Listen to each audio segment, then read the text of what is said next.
What is that? What is that, devil horns? What is that? Big things happening here. This was expected. Welcome back to Moose and Loose. My name's David. Today we have Danielle Smith taking major action to open up Alberta to referendum. Carney was warned. Canada was warned. Alberta getting that gateway to leave Canada. We got more footage of Mark Carney dancing. Some of them are beyond shocking. You'll see why here. We got reactions all over the place. We've got more partisan CBC nonsense, pundits' opinions, reasons why Liberals voted the way they did. Let's jump into this. So starting this one off, we've got Chase posting this one. This is the final results here. 43.7% for the Liberals, 169, 41.3 for the Conservatives, 144 seats. These are big gains for the Conservatives. Let's not forget that. Considering they just had 119 seats, turnout 68.5%. Here's a lady saying why she voted for Mark Carney. I think who I voted for would be the best to take care of Trump, because Trump is, I'm sorry to say, an ass, and he shouldn't even be president of the United States. But because he is, we need a strong person so that we could stand strong.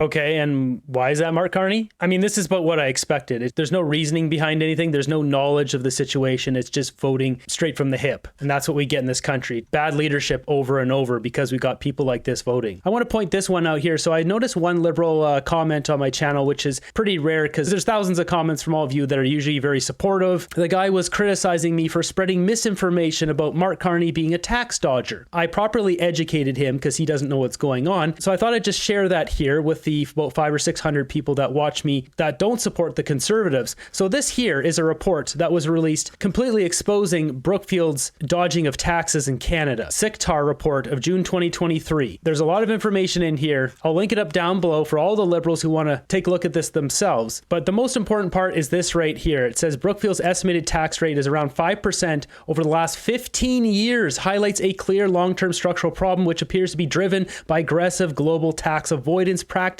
According to the C4TF analysis, Brookfield's tax gap over the last 5 years, 2017 to 2021, was over $6.5 billion, with more than half the total in the most recent year. Well, if we look at the most recent year, that would be 2021. Mark Carney joined Brookfield in 2020. He came in there with his knowledge of how to dodge taxes, and he saved Brookfield billions of dollars. While Canada's federal public sector workforce, including the Canada Revenue Authority, went on strike to achieve wage increases that match inflation, Brookfield appears to have avoided billions in tax payments in Canada. Perhaps it's time for legislation to close tax loopholes and for the CRA to conduct a more thorough investigation. For all the Liberal haters out there, Mark Carney is Canada's #1 tax dodger. The report here has all the facts. This is not made up. This is the office that it's registered to, along with thousands of other businesses. Yesterday's video, I showed 2 clips of Mark Carney dancing. Well, it turns out there's like 5 of them, and they're all awful, but one of them has a deeper meaning here. First off, though, here's Carney making fun of himself again.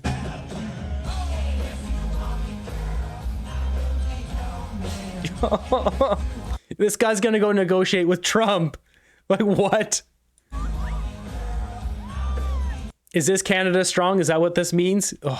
This one, though, the Elevate posted, look at the lyrics here. I cheated to get what I got. I cheated to get what I got. Mark Carney mouthing these lyrics.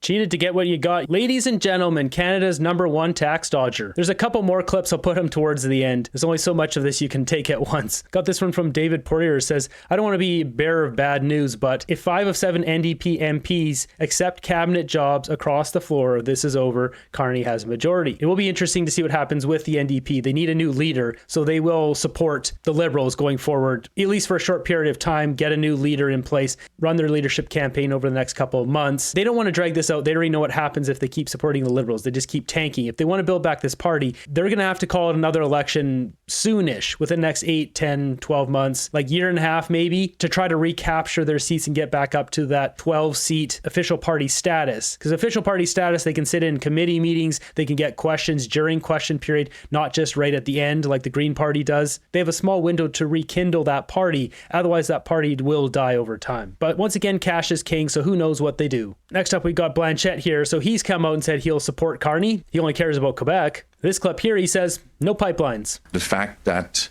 there's no future for oil and gas, at least in Quebec and probably everywhere, and this has to be said and protected. I have a brand new weapon to do that. Mr. Bonin will be extraordinary carrying that message. There's a bunch of people saying Alberta's leaving. Next up, we got Danielle Smith coming out with a few changes in Alberta, laying the groundwork for a referendum and Alberta separating. As Mario says here, wow, I thought this was fake news at first, but Danielle Smith just sent a message to Carney and the Liberals. Carney better give them what they want. So here's a list of everything she wants: banning the use of electronic tabulators and automated voting machines, eliminating vouching at voting stations, requiring unofficial vote counts to be completed within 12 hours of polling closing, voters being required to cast their ballots in their constituency of residence, expanding access to special ballots, updating the Recall Act to make it easier for Albertans to hold elected officials accountable by lowering the signature threshold, extending the timeline to collect signatures, improving Citizen Initiative Act process by setting the threshold for all successful petitions at 10% of eligible voters. So this is important because it's dropping it down from 600,000 to 177,000 for a referendum vote. Allow corporate and union contributions for provincial elections while maintaining transparency. Improve access for voting for First Nations and Métis settlements. Enhance emergency response provisions for voting disruptions. As I just mentioned, see 600,000 down to 177, plus 120 days to collect them, up from 90. Mark Carney just woke the sleeping giant. Alberta is done. Danielle Smith gets a question from Post Media. A real simple question. I realize you're not advocating for Alberta separation, separatism, independence, or anything like that, but what is your reaction to the fact that the level of frustration among many Albertans has got so strong that some people are at least talking about, thinking about, pondering, debating an option such as leaving Canada? Well, what is your reaction to that? Well, I think Albertans are hurt and betrayed. That's how I think Albertans are feeling. I think Canada as a whole got a sense of that feeling of hurt and betrayal with the way the Americans are treating us right now. But we've been treated that way for the last 10 years. Treated like our interests don't matter. Treated like our economic imperatives aren't important. Treated like we should be just shut up and just be satisfied with whatever the central government decides to do, regardless of whether it's constitutional or not. I think that's what you were seeing in this last election. And I think Albertans want to share my view that we want to be able to have Alberta sovereignty within a united Canada. But we also would like to see Team Canada be on Team Alberta for once. And that's what, when I say I live in hope that that's going to happen, it hasn't happened for the last 10 years. And so that's part of the reason why I think Albertans are frustrated. I think that they were hoping for a big change and they didn't get it last night. So I'm going to do what I can to work with the current government, as I always have, to find areas of common agreement and to try to address those things that have been causing some of that feeling of betrayal and hurt. And hopefully we'll be able to forge a stronger approach with our fellow premiers and a recognition from the federal government that they've got to honor the Constitution. My follow-up question is, there's already, I guess, an article popped up just as you were speaking about the Bloc Québécois offering to help Carney to stay in office, provided he does certain things, one of which would be, of course, not talking about pipelines going through Quebec, as an example. So my question is, how do you feel about the prospect that the Bloc Québécois could, on many issues, prop up the Carney government if it turns out that they are, in fact, a minority? Well, I guess the Prime Minister has a choice to make then, because that's not what he got elected on. He got elected on ensuring that we had economic corridors that would be able to get all of our products to market, including oil and gas. And so that's what I would expect to work with the Prime Minister on. And I would expect all the premiers to as well. Let's remember, the Bloc Québécois wants to break the country up. They want to destroy Canada.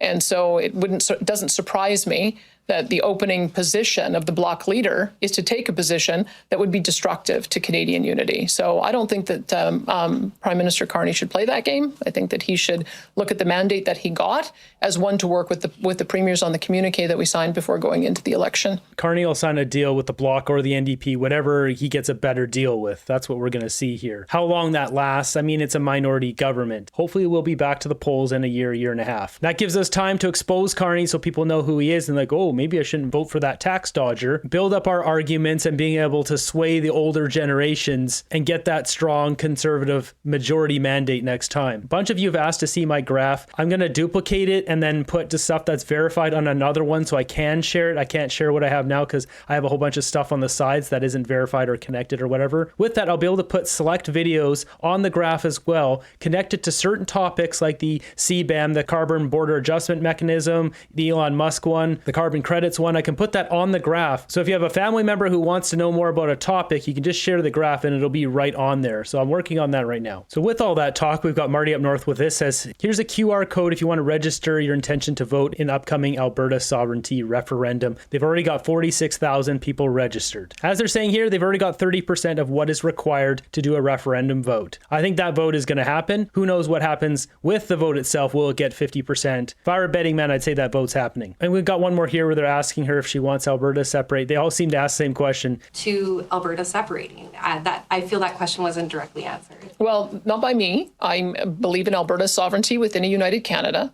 However, there is a citizen-initiated referenda process that if citizens want to put a question on a ballot and get enough of their fellow citizens to sign that petition, then those questions will be put forward. Again, I don't want to prejudge what a question might be, but not by our government. She's smart. She's opening it up. If people want to have a referendum, let the vote happen. Let the will of the people decide what happens. Next up on CBC, we've got a conservative strategist here who sets the record straight on this whole 25-point collapse of the Conservative Party. Liberal supporters love saying this stuff. It's just not true. There's another perspective on how the Conservatives did, right? So on the one hand, high vote share, high number of seats, but when you compare it to January, really kind of plummeting fortunes. Have you been thinking about that at all? I've been thinking about it a lot because I heard over and over and over again that the Conservatives lost a 25-point lead. And here's how the math breaks down on that. For 1 month between December and January, when Donald Trump was at his peak,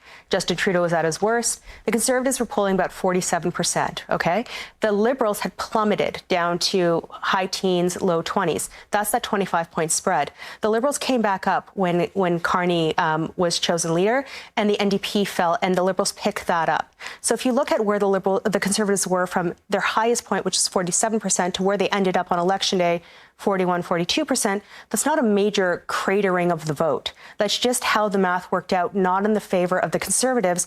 And a lot of that had to do with the weak NDP. Now, depending on how you look at it, the Conservatives, I mean, good effort, but didn't win. Yeah. And winning is what both the Conservatives... We don't count votes, we count seats. Yeah. and so...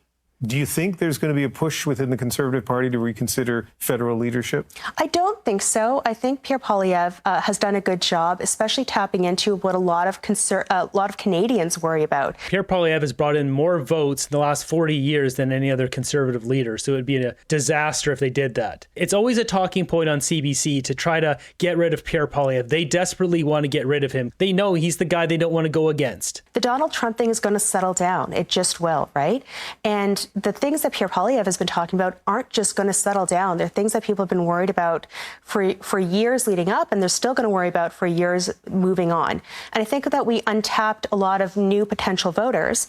But again, with the NDP collapsing so much, Conservatives are going to have to look at how do we kind of shift a little more on our left flank to pick up more accessible Liberal voters, as the Liberals actually shift more to the left as well to pick up more NDP voters. So I think everybody's going to make a shift, and Conservatives are going to have to rethink some of the policies or some of the communications that we're going to do. This whole 25-point collapse thing, I'm so sick and tired of hearing it. And I keep thinking about that too. It was around 47% max. They got around almost 42. It's like 5-point drop. It's not this huge collapse they're trying to make it out to be. Moving over to CBC, listen to this absolute nonsense. They're not even trying to hide it anymore. The one relationship that will really matter is that of the Premier of Ontario with the Premier of Canada in those circumstances. Yes. Having listened to that, you kind of feel relieved that These are not the people who will be knocking at Premier Ford's door. Well, So she's relieved that Pierre Poilievre didn't win and wouldn't be working with Doug Ford, and said that openly on national state-funded broadcast television. I mean, it does show that if it was a Pierre Poilievre prime minister with that kind of animosity between the biggest province in the country, I don't know how that would have worked to take on Donald Trump. I don't know. Maybe I just don't know. I don't know how it could work out. maybe they would have been able to patch things up if they were going to form government. But I mean, when there is no need to say things like this tonight. There's no need. We're paid off shills. And you And wonder go on whether rants. you wonder whether he had authorization for this. I mean, Pierre Poilievre, as I say, they escaped with skin of teeth, but he should be a chastened leader at this point. He threw away a 25% lead, and it's because of things like that. It's not a 25% lead. You guys are liars, and I just showed it in the previous clip, which makes you just look that much more stupid.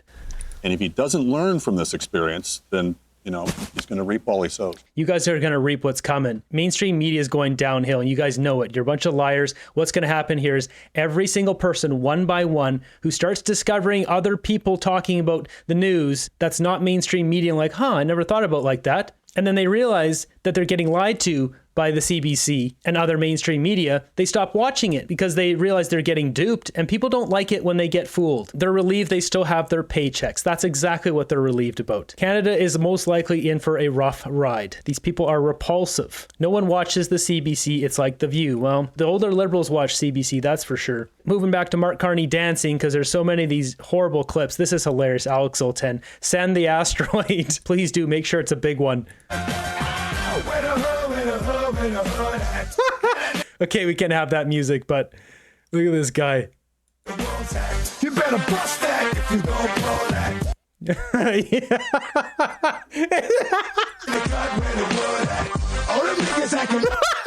You can't make this up. This is our prime minister. Prime minister dancing to this. What? This guy's negotiating with Trump. Oh yeah, Canada strong. Better stick up those elbows. Any self-respecting asteroid is doing a U-turn as soon as it sees that.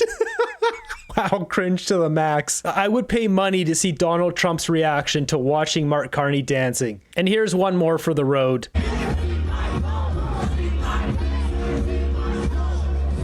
Why does he know the lyrics to everything?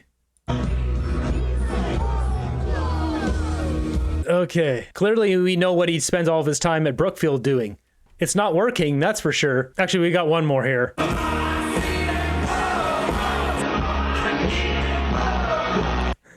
Okay, yeah. Surprised Justin Trudeau's not there with him, breaking it down. What is that? What is that, devil horns? What is that?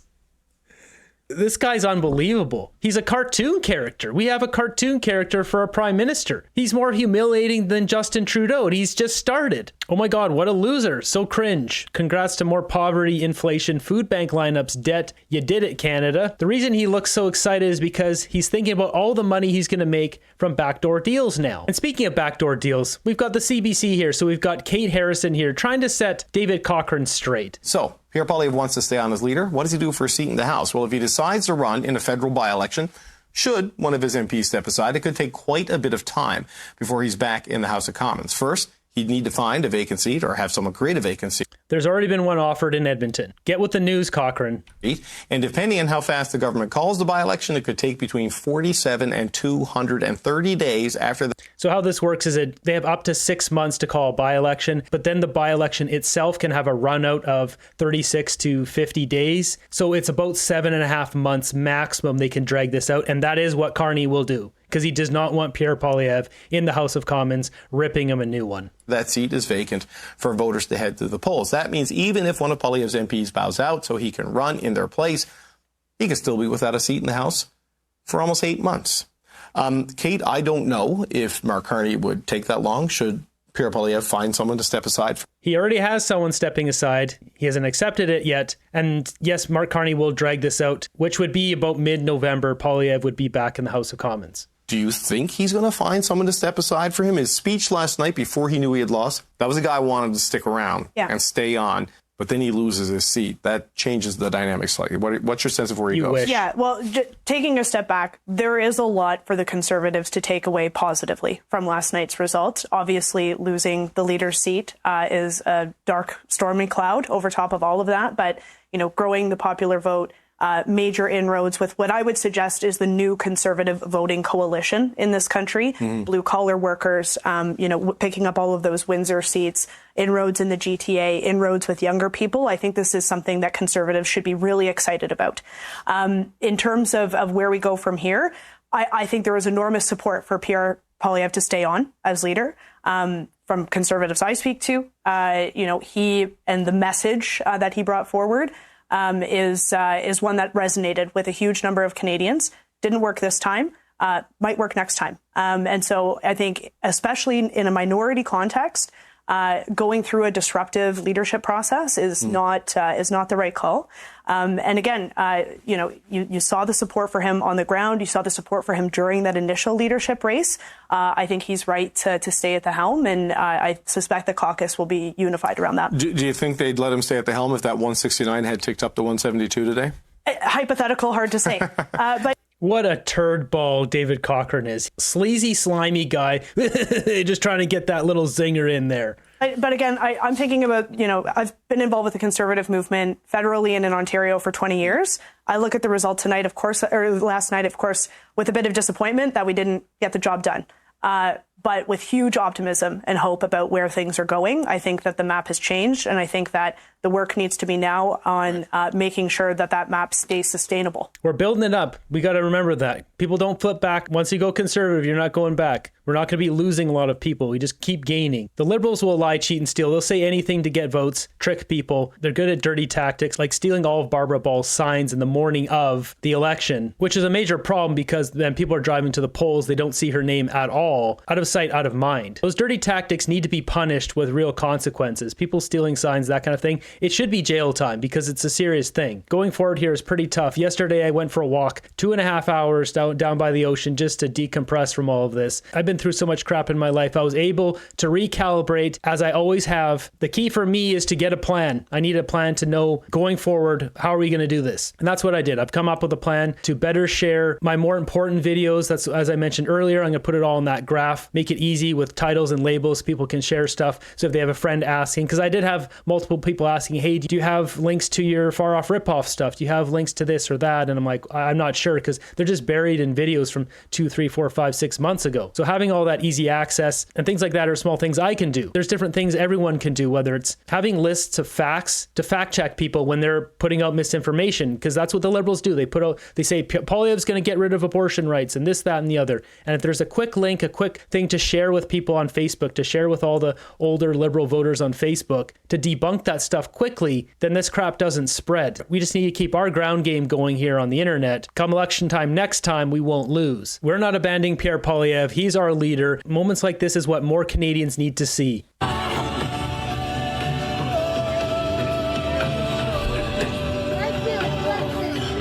This man cares about our country. We're going to get this back. For me, it's easier to get back to work versus not getting back to work. I don't get mad. I get even. The Liberals have used a lot of dirty tactics in this election. They know it. They're dirty players. They're elbows up. We're not going to lose the next election.